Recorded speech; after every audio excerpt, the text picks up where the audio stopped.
जय श्रीमन्नारायण। ओम नमो भगवते वासुदेवाय नमः। जय श्री हरि भक्तों, आप सभी का स्वागत है आपके अपने YouTube चैनल किशोरी कन्या में। आज हम सभी पुत्रदा एकादशी व्रत की कथा का श्रवण करेंगे। इसके महात्म्य की संपूर्ण जानकारी प्राप्त करेंगे। इससे पहले भक्तों, अगर आप हमारे चैनल से नए जुड़े हैं तो चैनल को सब्सक्राइब करें, लाइक करें और ज़्यादा से ज़्यादा शेयर करें। जय श्री हरि। हिंदू धर्म में एकादशी का बहुत अधिक महत्व होता है। सावन माह के शुक्ल पक्ष में पड़ने वाली एकादशी को पुत्रदा एकादशी के नाम से जाना जाता है। धार्मिक मान्यताओं के अनुसार एकादशी व्रत रखने से भगवान विष्णु की विशेष कृपा प्राप्त होती है और मृत्यु के पश्चात मरकर मोक्ष की प्राप्ति होती है। हर माह में 2 बार एकादशी पड़ती है, एक शुक्ल पक्ष और एक कृष्ण पक्ष में। एकादशी व्रत में भगवान विष्णु की विशेष पूजा अर्चना आरती की जाती है। एकादशी व्रत का पारण अगले दिन किया जाता है।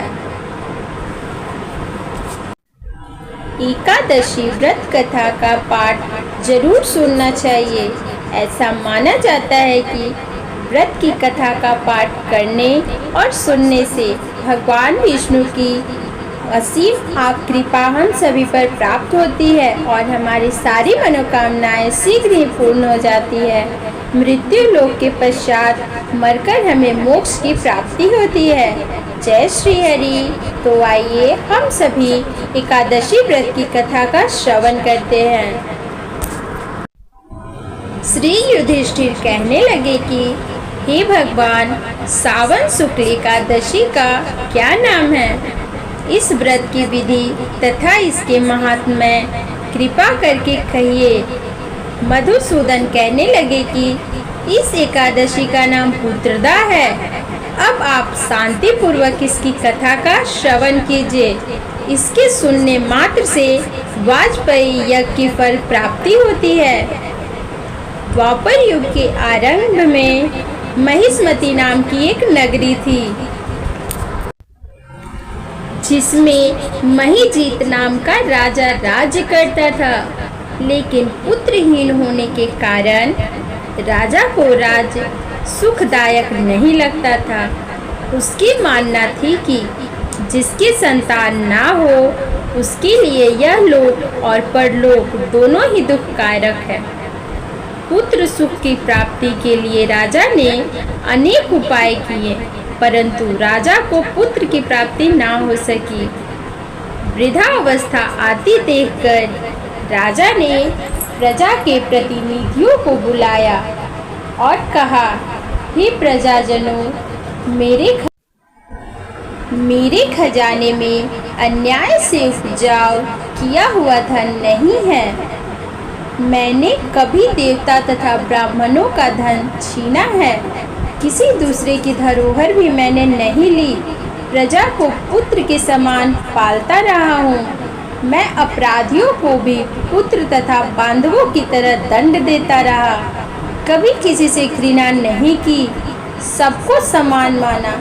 सज्जनों की सदा पूजा करता हूँ। इस प्रकार धर्मयुक्त राज करते हुए भी मेरे पुत्र नहीं हैं, सो मैं अत्यंत दुख पा रहा हूँ। इसका क्या कारण है?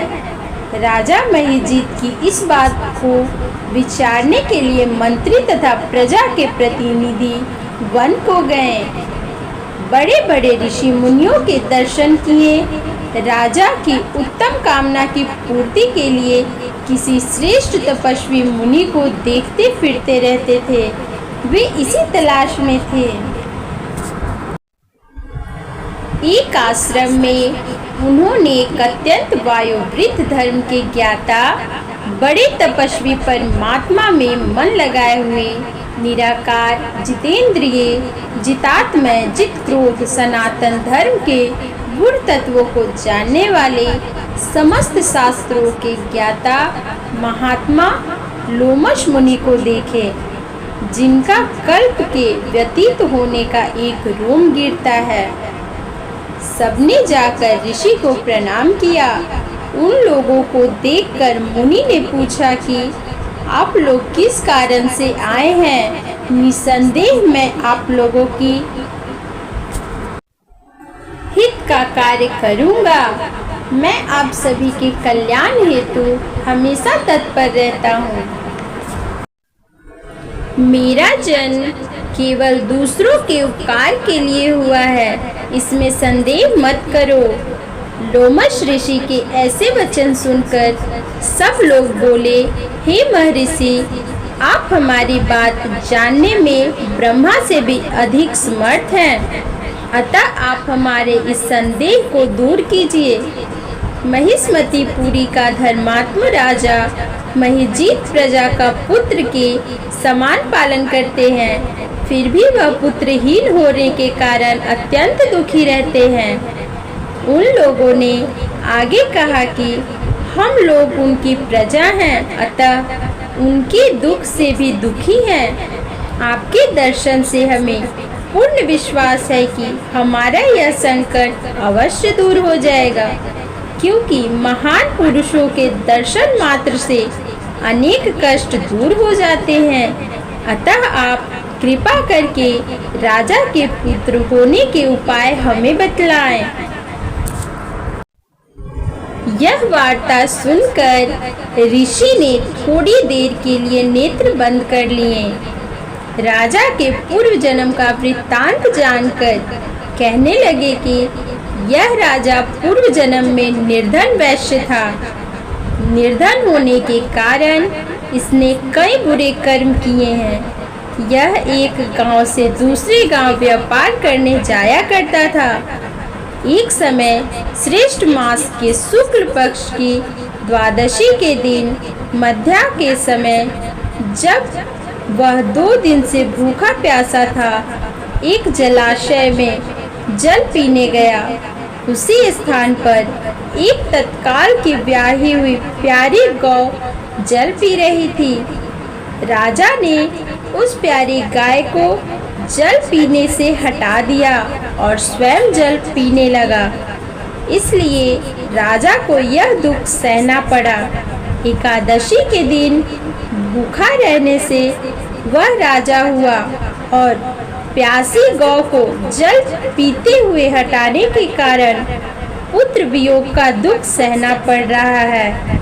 ऐसा सुनकर सब लोग कहने लगे कि हे ऋषि, शास्त्रों में पापों के प्रायश्चित भी लिखे होते हैं, अतः जिस प्रकार राजा का यह पाप नष्ट हो जाए, आप ऐसा कोई उपाय हमें बताएं।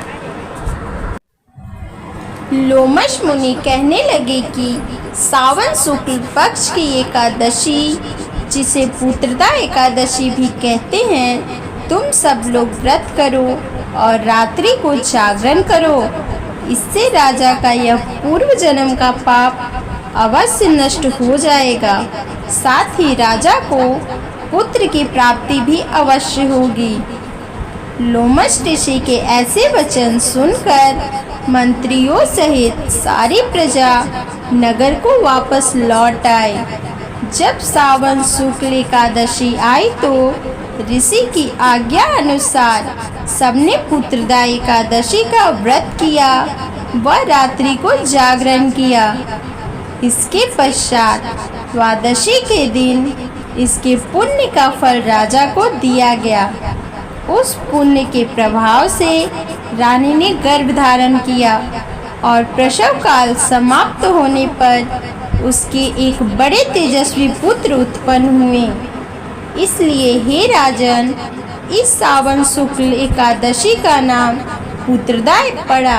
अतः संतान सुख की इच्छा हासिल करने वाले इस व्रत को अवश्य करें।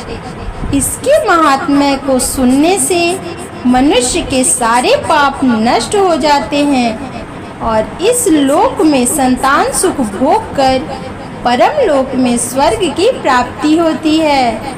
जय श्री हरि।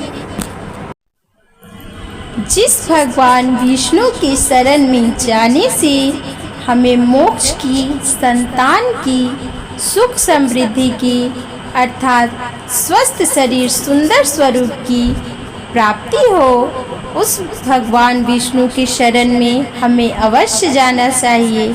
हमें श्री हरि की पूजन व इनकी कथा का संपूर्ण श्रवण ध्यान पूर्वक करना चाहिए। जय श्री हरि, जय श्री हरि।